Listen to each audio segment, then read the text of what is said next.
प्रधानमंत्री नरेंद्र मोदी का ये तीसरा कार्यकाल उनके लिए इतना आसान नहीं होने वाला है, क्योंकि इस तीसरे कार्यकाल में सीधे तौर पर देखा जाए तो आरएसएस की दखल अंदाजी देखने को मिल रही है। बता दें आपको कि आरएसएस प्रमुख मोहन भागवत दिल्ली दौरे पर हैं। इस बीच उन्होंने भारतीय मजदूर संघ की 70वीं वर्षगांठ पर लोगों को संबोधित भी किया और कहा कि श्रम के आधार के ऊपर ही ये देश जो है ये टिका हुआ है। श्रमिक जब काम करता है तभी ये देश आगे बढ़ता है, वरना इस देश के विकास की कोई कल्पना भी नहीं कर सकता है।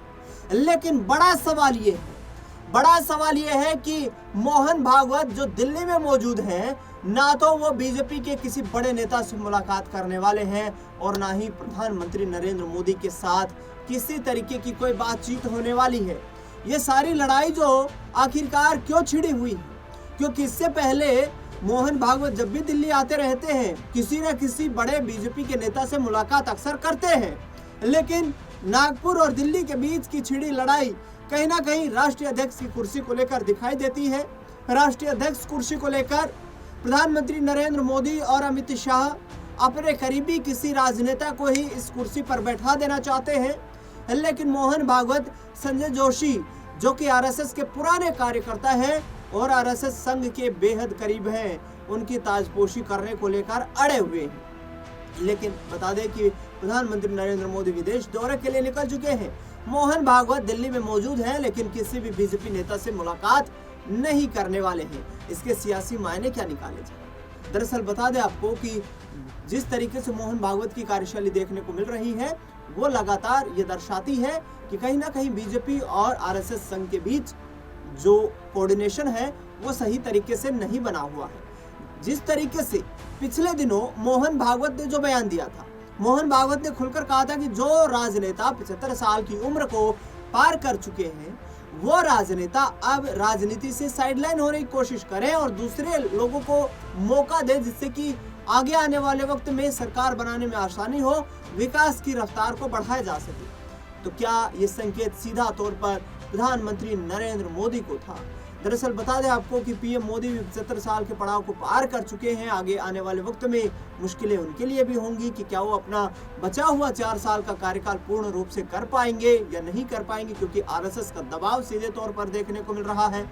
एक तरफ मोहन भागवत कहते हैं कि 75 साल की उम्र को पार कर चुके बड़े राजनेताओं को कुर्सी छोड़ देनी चाहिए, तो दूसरी ओर अमित शाह कहते हैं कि कार्यकाल प्रधानमंत्री नरेंद्र मोदी पूरा करेंगे। हालांकि उमा भारती जैसी नेताओं ने ये सीधे तौर पर कहा है कि ये जो बैरियर है, जो बैरिकेड है 75 साल वाला, इसने कई बड़े राजनेताओं के राजनीतिक सफर को खत्म कर दिया है। फिलहाल आपको बयान सुनवाते हैं मोहन भागवत का, जिन्होंने मजदूर संघ में खड़े होकर के कहीं ना कहीं संदेश देने की कोशिश की कि इस सरकार में आरएसएस की प्रमुख भूमिका है। विचार के साथ अन्य मजदूर संगठनों के वरिष्ठ लोग कहते थे कि ठिंगड़ी, तुम्हारा भगवा झंडा इस मैदान में नहीं फड़क सकता, क्योंकि विचार भी अलग ही था।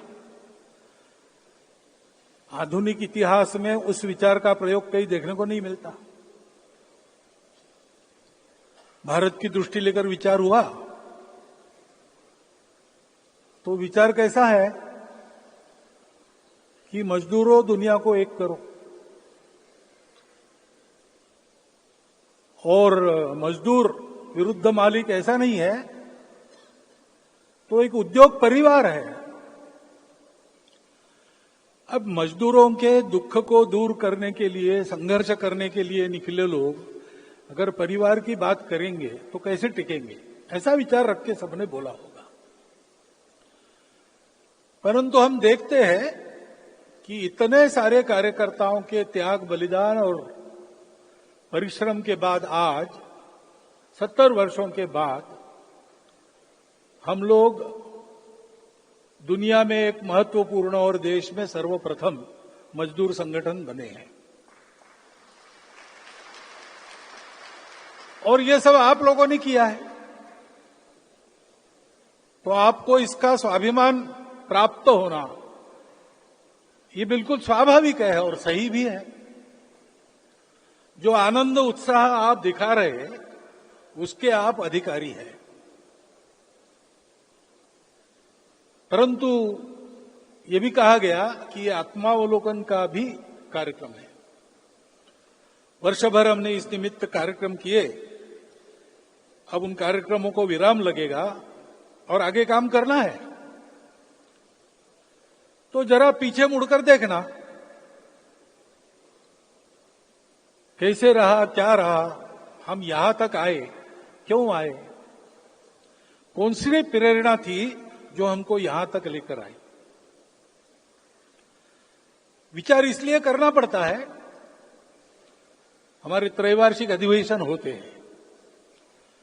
मैं नागपुर शहर का प्रचारक था, तो नागपुर में भी एक अधिवेशन हुआ था 80 के दशक में। उसमें डॉक्टर मगो बोकरे अतिथि के नाते पधारे थे उद्घाटन में। डॉक्टर एमजी बोकरे मार्क्सवादी थे, बाद में गांधीवादी बन गए। उसी समय नागपुर के एक बस्ती से दूसरे बस्ती में रहने के लिए गए।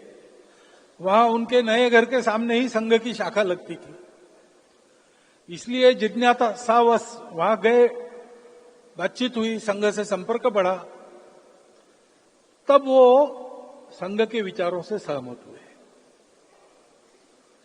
और मजदूर संघ के अधिवेशन में आए। तो उन्होंने एक विषय सबके सामने रखा। उन्होंने रखा कि आपके पास इतना अच्छा विचार है, निर्दोष विचार है, आज तक हुए सफल प्रयोग अभी नहीं है, आंशिक दृष्टि से सफल हुए, लेकिन पूर्ण सफलता दे सकने वाला विचार आपके पास है। लेकिन आप भी वही करते हो जो भाजपा संगठन करते हैं, आप भी बंद करते हो, जिंदाबाद मुर्दाबाद करते हो, ये सब करते हो। आपके पास है, उस पर चलो तो सबका कल्याण होगा। बाद में दत्तोपंत जी का भाषण था, मैं था उस अधिवेशन में। व्यवस्था के नाते उद्घाटन के कार्यक्रम में रहना, व्यवस्था ठीक है कि नहीं देखना और अपने काम में निकलना, ऐसा था। तो उद्घाटन के कार्यक्रम में था। दत्तोपंत जी ने कहा कि डॉक्टर बोकरे ने जो प्रश्न उपस्थित किया वो एकदम ठीक है, ऐसा ही है। हमारे पास विचार बहुत अच्छा है, लेकिन हम अभी जिस पद्धति में चल रहे हैं वो पद्धति उस विचार के अनुरूप नहीं है, लेकिन ये हमारी मजबूरी है, क्योंकि जो व्यवस्था बनी है उसमें से जाके हमको वरिष्ठ बनना पड़ेगा, बाद में हमारे विचारों के प्रयोग हमको करने पड़ेंगे। इसलिए हमारी स्थिति कैसी है, square pegs through round holes. खूंटियां हमको गाड़नी है, वो गोल है, और वो छेद बने हैं वो चौकोर है, वो चौकोर है, और जो छेद बने हैं वो गोल है। तो पहले वो काम ठीक हो जाए, फिर हम अपने विचार के अनुसार पुनर्रचनाश्रम क्षेत्र की करना ये कर सकेंगे। मैं समझता हूं कि आज आप लोग उस स्थिति में आए हैं और कुछ कर भी रहे। अभी मंत्री महोदय ने भी बताया आयोलो में आपने क्या किया।